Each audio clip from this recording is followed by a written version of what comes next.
Katakan amin. Amin. Yuk kita beri kemuliaan bagi Tuhan. Rasakan dan nikmati. Ini fasilitas yang luar biasa dari Tuhan buat saudara dan saya.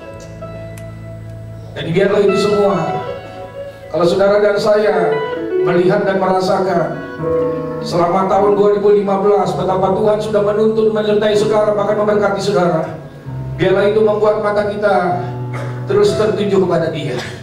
Yang mau dan bersuka cita katakan amin sekali lagi. Saudara, kita sudah ada di minggu terakhir tahun 2015. Tahun yang begitu luar biasa buat kita.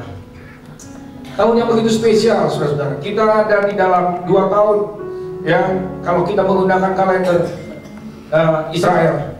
Di dalam tahun Double Sabat, dan juga kita sudah ada di dalam tahun Yobel. Jadi luar biasa, sungguh-sungguh luar biasa tahun 2015. Harusnya buat saudara dan saya. Dan saya percaya itu akan menjadi kenyataan. Itu sudah menjadi kenyataan dalam hidup saudara dan saya. Betapa tahun ini adalah tahun yang luar biasa. Saudara-saudara, seperti yang saya sudah sampaikan berulang kali kepada kita semua, kalau saudara boleh ada di penghujung tahun 2015 dalam keadaan seperti yang saudara dan saya kita ada, itu bukan oleh karena hebatnya kita. Kalau saudara dan saya kita boleh ada sebagaimana kita ada saat ini, itu semua oleh karena anugerah Tuhan buat kita semua. Yang merasa katakan amin. Yang rindu katakan amin, saudara-saudara. Ya, saudara-saudara, kenapa saya mau katakan kepada saudara? Karena saya mau katakan begini, saudara-saudara. Keadaan satu kota atau satu bangsa itu sebetulnya tergantung. Keadaan satu kota atau satu bangsa tergantung dari seberapa banyak orang benar di kota atau bangsa itu.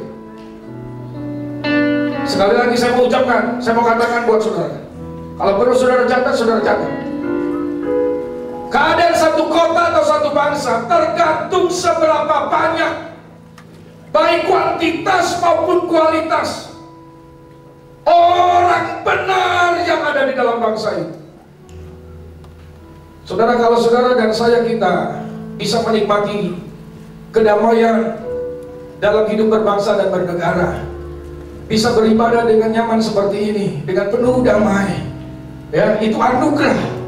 Karena sekali lagi saya katakan, keadaan satu kota atau satu bangsa tergantung dari seberapa banyak orang benar di dalam bangsa itu. Yang mengerti dan bersuka cita katakan amin, saudara.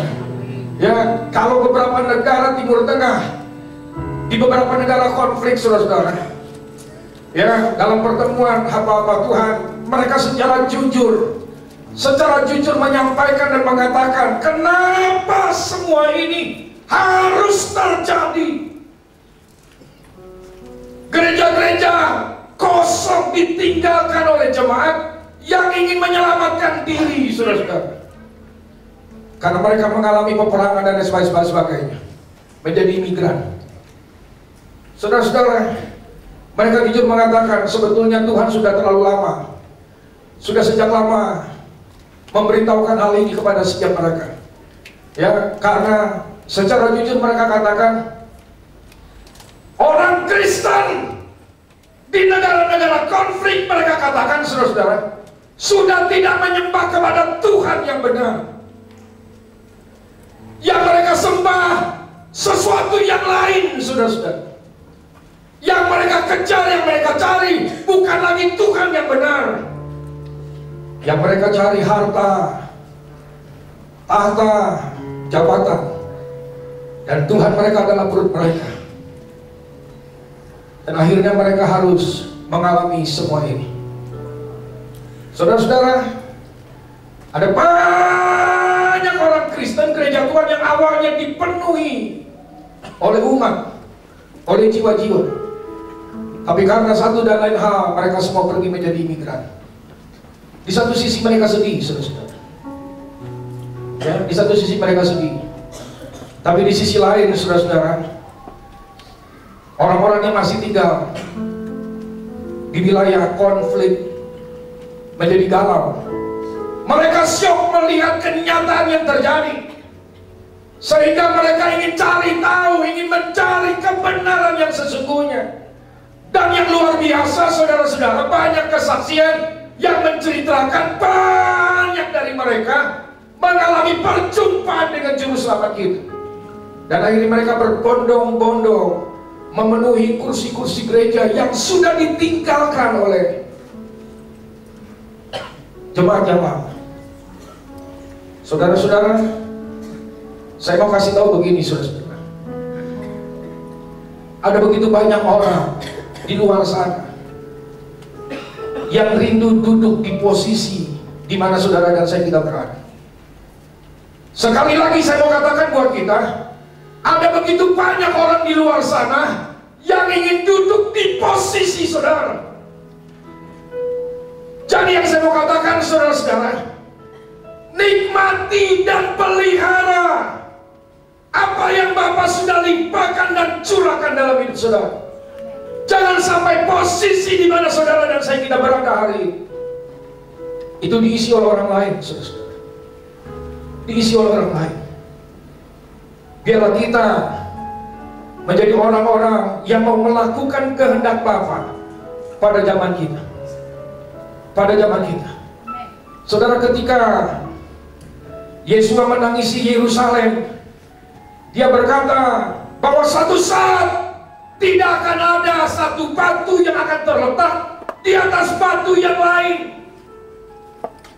Dan itu terjadi tahun 70. Mereka dihancur leburkan oleh Jenderal Titus. Oleh karena apa? Oleh karena mereka tidak tahu saat di mana Tuhan melawat mereka. Saudara, saya mau kasih tahu buat kita semua, hari-hari ini Tuhan sedang melawat setiap kita. Itu yang harus saudara dan saya kita tangkap. Tahun 2015 adalah tahun lawatan Tuhan yang luar biasa buat gereja Tuhan. Yang kedua, sekali lagi saya katakan buat kita, keadaan satu bangsa, satu kota tergantung dari seberapa banyak orang benar di dalam kota dan bangsa itu. Yuk kita sama-sama mencari kebenaran. Saya rindu dari mimbar ini, saudara-saudara. Saya baru dibukakan. Kenapa sepanjang beberapa waktu terakhir ini, saudara, saya harap saudara bersama, saya serahkan kepada Pak Yusuf. Saya ingin sampaikan ini supaya jangan sampai lupa, saudara. Ya, kenapa saya sampaikan ini, saudara-saudara? Beberapa hari terakhir ini saya selalu sampaikan, saya berdoa, saya berharap, saya berusaha agar dari atas mimbar ini, saudara-saudara, yang diberitakan bukan melulu soal etika moral. Saya rindu dari atas mimbar ini keluar pengajaran-pengajaran yang akan membawa saudara dan saya masuk dalam kebenaran yang Bapak mau saudara dan saya kita miliki. Kemarin ketika Ibu Hadasa Rumonda Sitompul menyampaikan, saya baru ngeh, saudara-saudara. Saya baru nangkep. Saya cuma sekedar pemahaman saya, dasar firmannya saya masih belum jelas. Tapi ketika kemarin, saudara-saudara, kenapa sampai itu terjadi? Saudara-saudara, karena kita melulu memfokuskan diri kepada 6 hukum yang Bapak berikan kepada kita. Saudara, sampai kapanpun, saudara-saudara, ketika fokus kita hanya kepada 6 dari 10 hukum Torah, akhirnya akan terjadi lagi dan terulang lagi. Karena nggak akan pernah terjadi pemulihan terhadap 6 hukum yang lain. 6 hukum Torah yang lain. Yang Tuhan mau, saudara-saudara, saudara dan saya fokus kepada 4 hukum yang pertama, yang membicarakan tentang hubungan saudara dan saya dengan Tuhan. Kalau yang ini dipulihkan, saudara-saudara, maka yang ini akan mengikutinya. Yang ini akan mengikuti. Ya, saya jujur saya mengatakan kepada kita, saudara-saudara, saya banyak mengalami, ya, sepertinya begitu luar biasa pengajaran bagaimana menjadi pria sejati, bagaimana menjadi wanita bijak, bagaimana membina rumah tangga yang harmonis. Bagus, sudah bagus, boleh, perlu. Tetapi itu nggak akan mencapai titik maksimal. Karena di satu sisi firman Tuhan berkata, pada akhir zaman keadaan manusia semakin jahat, akhirnya kembali terus. Saya percaya kalau 4 hukum yang pertama itu menjadi prioritas dalam hidup kita. Kita mengakui bahwa tidak ada Tuhan selain Tuhan yang disembah oleh Abraham, Ishak dan Yakub. Dan yang kedua, tidak ada panji-panji yang lain kecuali panji yang memuliakan Tuhan, yang menarik kuasa Tuhan. Saudara-saudara, jangan menyebut nama Tuhan dengan sia-sia. Dan yang keempat, ya kemarin Ibu Rumondang meminta kepada kita, kalau bisa 10 hukum Taurat itu ditaruh, dihafal. Dan yang keempat, kuduskan hari Sabat. Kalau yang keempat ini tidak mengalami pemulihan,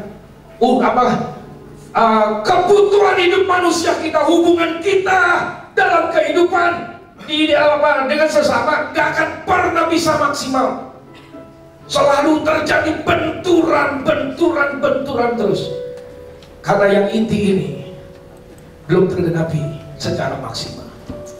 Jadi sekali lagi saya rindu di tahun yang akan datang, saudara-saudara, dari mimbar ini yang keluar pengajaran.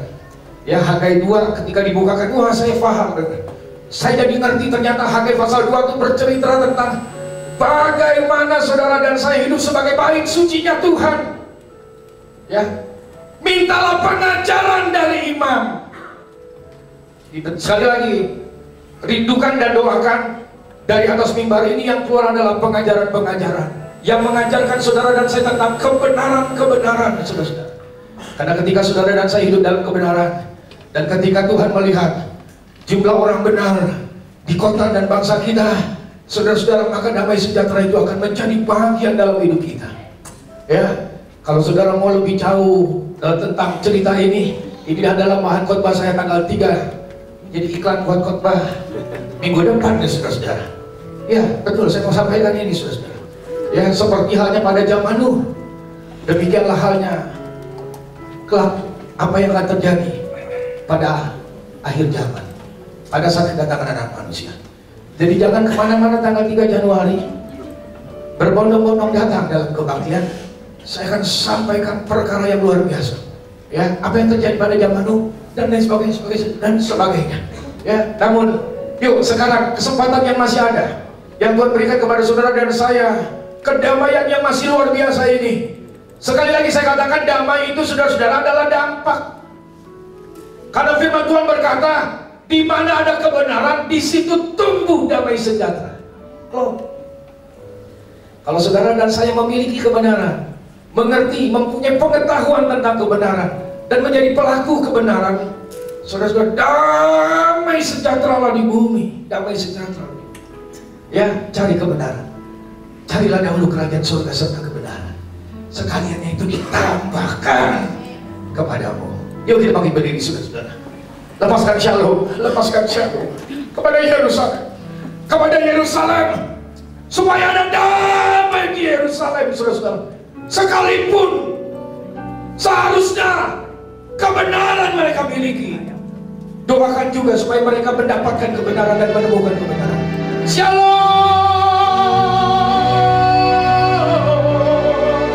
shalom.